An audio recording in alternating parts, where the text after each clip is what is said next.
স্কাউটের পরিচিত সুরে মুখর হয়ে ওঠে পুরো ক্যাম্পাস। মাঠ জুড়ে ফিরে আসে পুরনো দিনের উচ্ছ্বাস আর আনন্দ। এক কাতারে দাঁড়ান সব স্কাউটরা।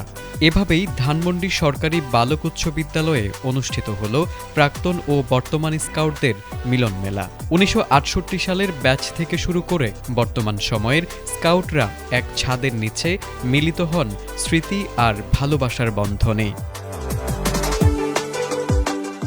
আয়োজনে ছিল আলোচনা সভা, শারীরিক কসরত, স্মৃতিচারণ এবং পারস্পরিক শুভেচ্ছা বিনিময়।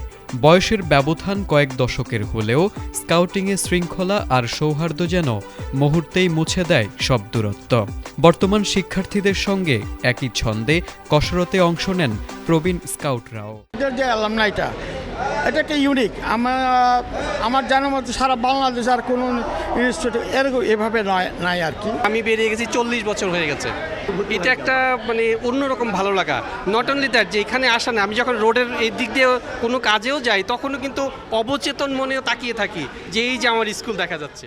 আয়োজক ও অংশগ্রহণকারীরা বলছেন, স্কুল জীবনে স্কাউটিংয়ের মাধ্যমে দায়িত্ববোধ, শৃঙ্খলা, নেতৃত্ব ও মানব সেবার যে শিক্ষা পেয়েছিলেন তা আজও তাদের ব্যক্তিগত ও পেশাগত জীবনের পথ চলায় অনুপ্রেরণা যোগায়। এটা আমি ক্লাস 6-এ 1974 সালে এটা পড়েছে। আমার মা নিজে এই ব্যাচটা সেলাই করে লাগাইছিলেন।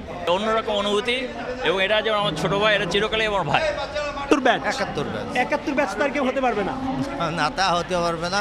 আমি তার চেয়েও সিনিয়র, কারণ আমি এই স্কুলে প্রবেশ করি হলো 63 সনে। আমার সমগ্র জীবনটাই স্কাউট। বুঝতে পারছেন আমি 90-র ব্যাচ।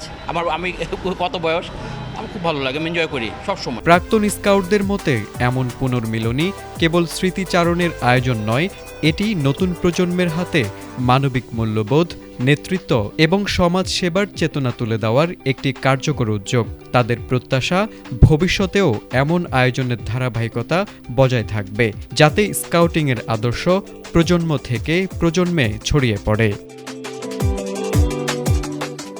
তারেক আজিজ, এটিএন বাংলা।